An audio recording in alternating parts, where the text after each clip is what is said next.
Hey, BC Calc, we're up to day 96 here, and it is everyone's favorite topic from pre-calc honors last year, some partial fraction decomposition. So we'll see why partial fractions are really very necessary for us this year in order for us to be able to integrate. So that's the exciting part, is that you finally get to make the connection as to why you were decomposing fractions last year. So we'll see that in a little bit. The first page, there are some questions that I'd like to see what you can do with those. If you remember some of the patterns that we learned in day 94, some of these will go pretty quickly for you. So I want you to try 1, 2, and 3 on this page. But the next two questions, which technically you at this point still have the skills to do, I will do 4 and 5 with you just to make sure that we're on the right track for those two examples. And then we'll move on and get into some more partial fraction concepts. So in this first example, when you see that quantity x squared plus 4 in the denominator that's being squared, I want you to think of the fact that this is the form a squared plus x squared. So when you see that a squared plus x squared form, what we're going to translate this over to is that trig sub is the way to go. Okay, we learned that in yesterday's lesson. So the trig sub that we're going to use is a connection to tangent when you have a squared plus x squared. And when you set up your triangle here with your angle u, what we're going to have for tangent is if we put x on the opposite side and 2 on the adjacent, then we know that the hypotenuse could be expressed as radical x squared plus 4. Okay. So that's the triangle that we need for this trig sub in order to be able to make a substitution for x in here in a moment. And then we'll go through and find the integral based on some substitutions we're about to make. So tan of u would be opposite over adjacent. So tan u would be x over 2. And therefore x equals 2 tan u. And then we know that we're going to have to replace dx in terms of u. So dx would be 2 secant squared u du. So let's go ahead and start making some of those replacements in our integral right now. And dx we said is 2 sec squared u du up on the top. Bottom, when I see x, I'm going to replace it with 2 tan of u. So it's 2 tan u squared plus 4 quantity squared. Okay. So I'm going to try and save myself some room here. I wish I would have moved this down actually a little bit. This one does take quite a little bit to be able to break down. But in the next step, the only thing I'm going to do is maybe square that 2 tan u in the denominator and then think about what I'm going to factor out from there. All right. So that's going to be 4 tan squared u plus 4. That quantity is squared. Okay. If you remove a GCF of 4 here, remember it's really that when I remove it on the outside, it's going to be a 4 squared that you're pulling out. So you can write this as 2 secant squared. And then we can pull a 16 out front. And what's going to be left is tan squared plus 1 squared. Okay. So that 2/16 now is that the scalar on the outside here, that can get pulled out on the outside as a 1/8.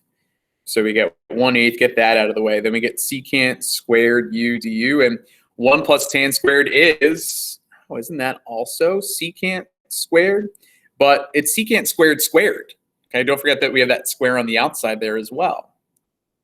All right, so now secant squared on the top cancels with one of the ones on the bottom. So that brings us to 1/8 1 over secant squared u du.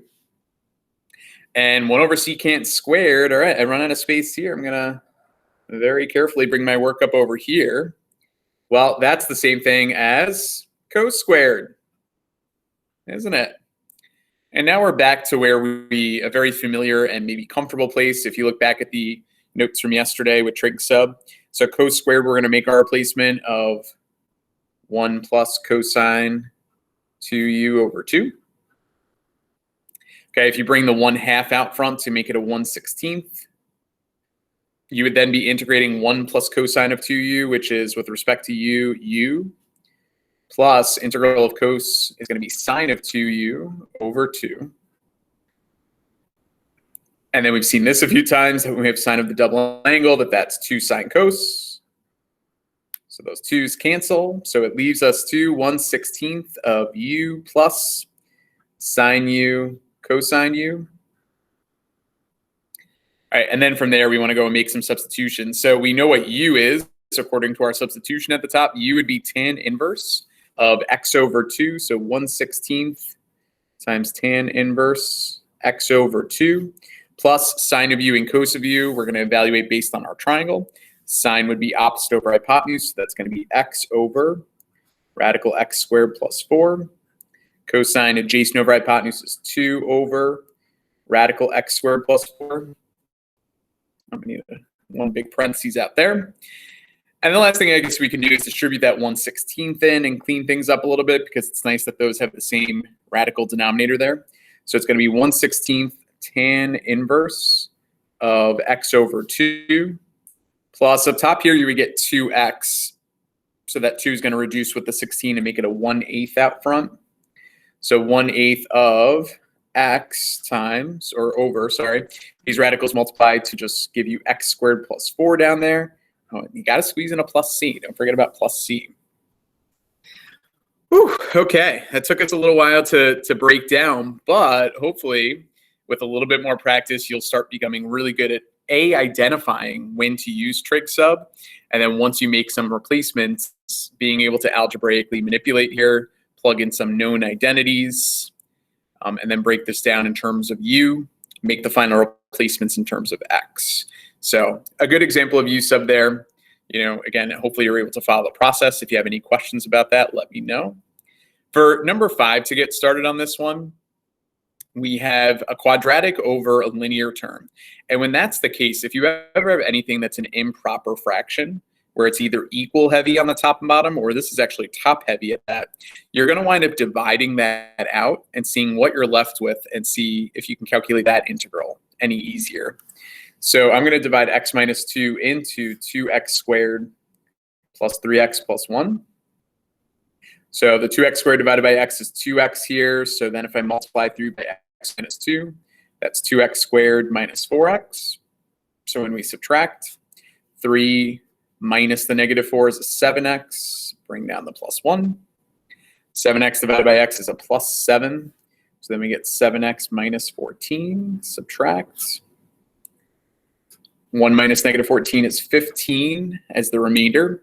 So the way we can rewrite this same integral is the quotient is 2x plus 7 plus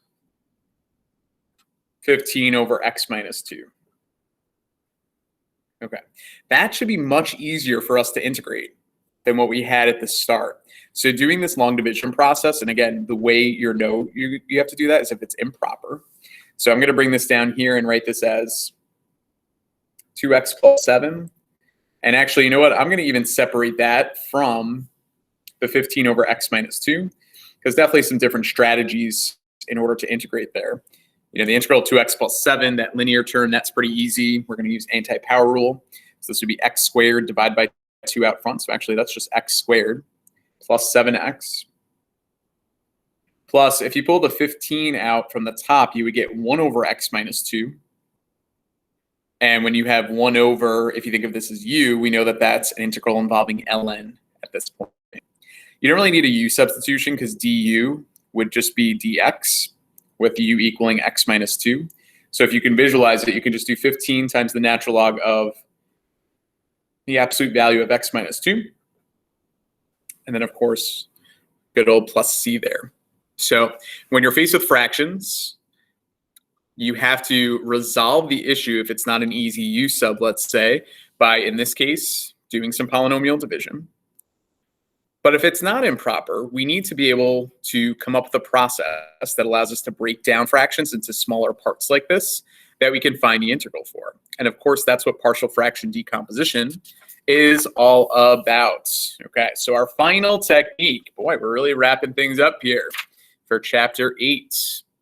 Okay, as a quick review, you can see that we're going to add together those fractions. Oh, that brings us back to the good old days. Well, to add fractions, you definitely need a common denominator. The common denominator is just the product, x minus 3 times x plus 1. You get a brief reprieve here from thinking too hard about some integrals. So that one's going to have to get multiplied by x plus 1. This needs x minus 3. All right, so this would become, if I distribute the 2x plus 2 over my new denominator, x plus 1, x minus 3, plus distribute the 5 here to get 5x minus 15 over the LCD. All right, if I add those together, combine the numerators there, we get 7x total on the top minus 13 over x plus 1 and x minus 3. And boy, does that look familiar. That's what I now want to integrate. Okay, so it's not any coincidence that these are the two fractions that I gave you to start. Because what we want to do is we want to take what we have inside the integrand and be able to write it like this, don't we? This would just be 2 quick natural log integrals if I can write it like this. So we have to take what we have right now. We need to reverse the process. And the reverse of this process of adding those fractions together is decomposing the fraction using some ideas of partial fraction decomposition. Okay, so one of the rules for partial fractions, and we'll recap the rules all together next time we're in person.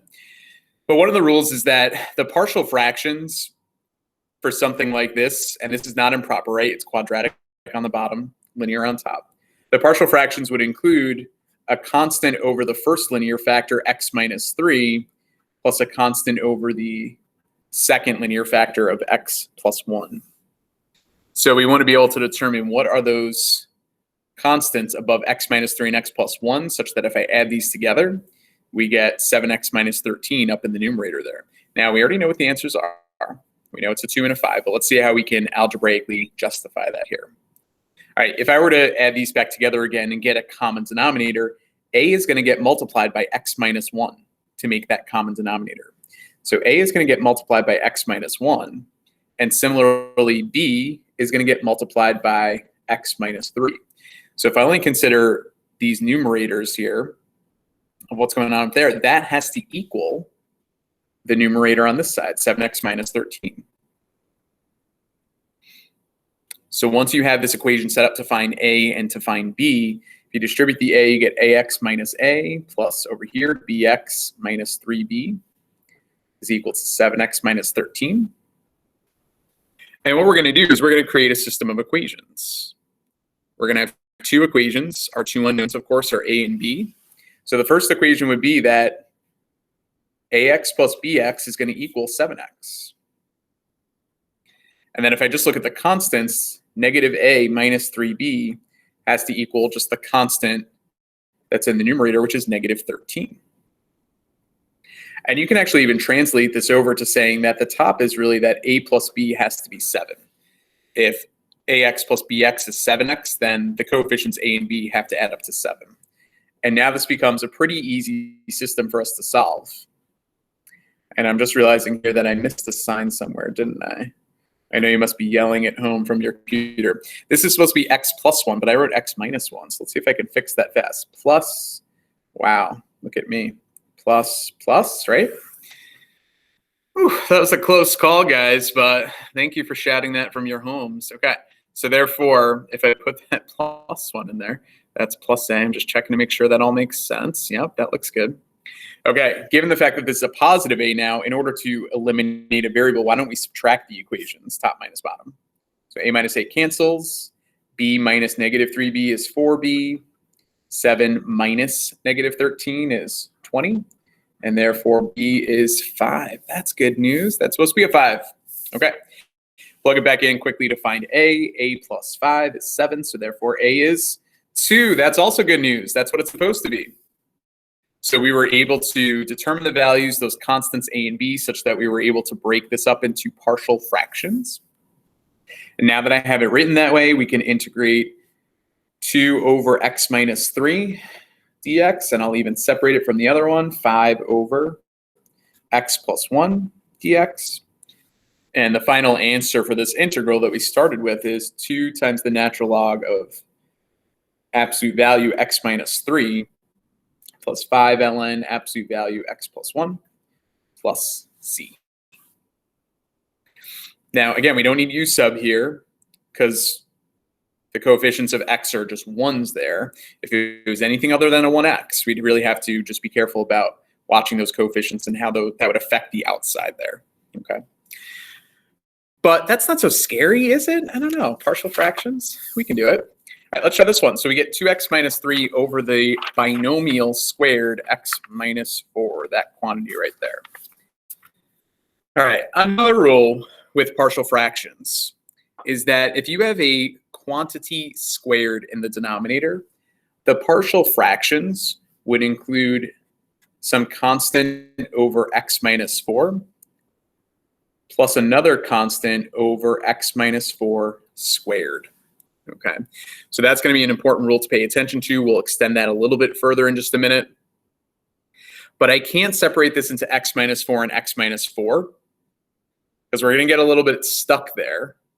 Because if I have x minus 4 and x minus 4 in the denominators, then we already have a common denominator. Okay, so we have to be a little bit cautious about the way we separate that partial fraction. But whenever you have a quantity squared, you're going to represent it as the quantity to the first, the quantity to the second. Okay, so to make this into the same denominator, really just we have to change this fraction, right? If I multiply the bottom by x minus 4, I would multiply the top by x minus 4. So it's a times x minus 4, but then the partial fraction with b up here already has the denominator x minus 4 squared. So I wouldn't have to multiply this by anything to make this denominator. Therefore, we could actually just set that equal to 2x minus 3. Probably even a little bit easier than the last one we just looked at, other than remembering the pattern for setting up those partial fractions.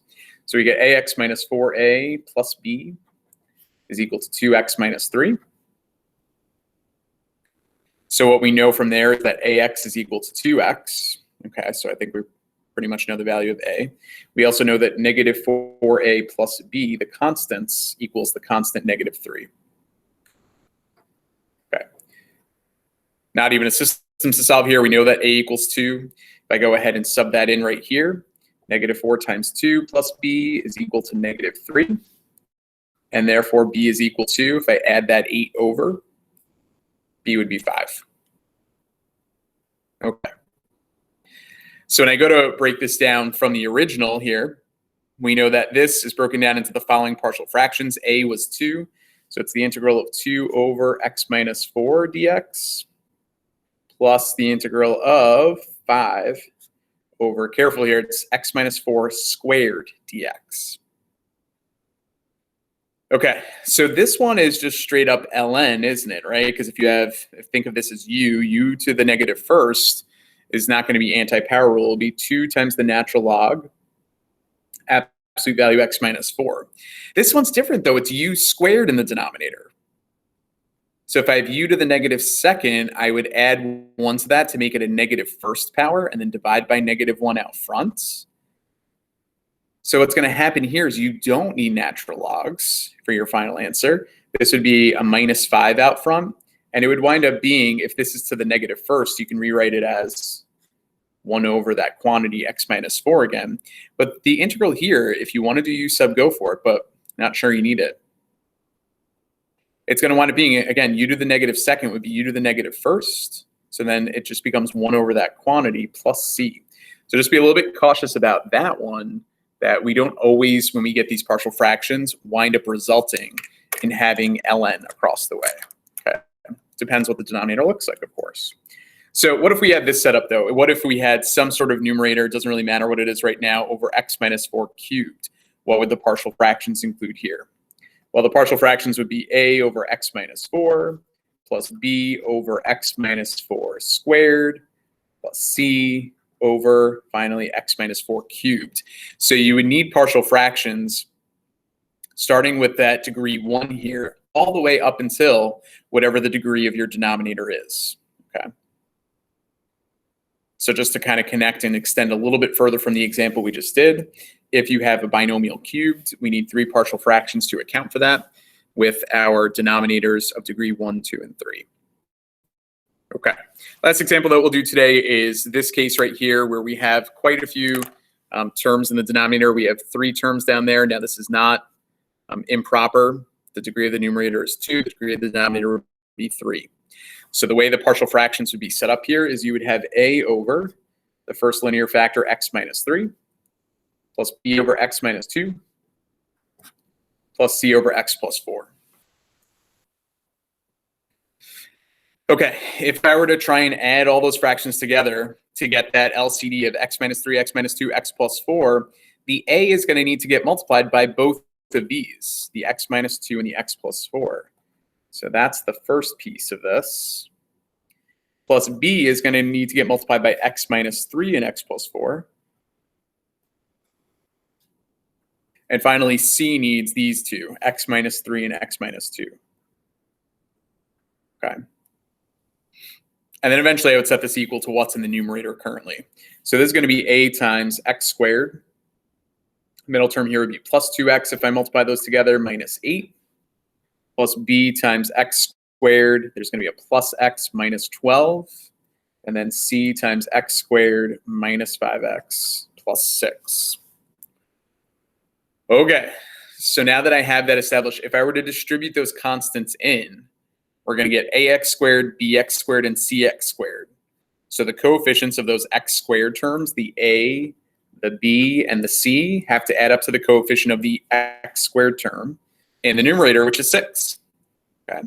Let's think about the x terms that are in the middle. 2a plus 1b at the end minus 5c has to equal the coefficient of the x term here, which is negative 11.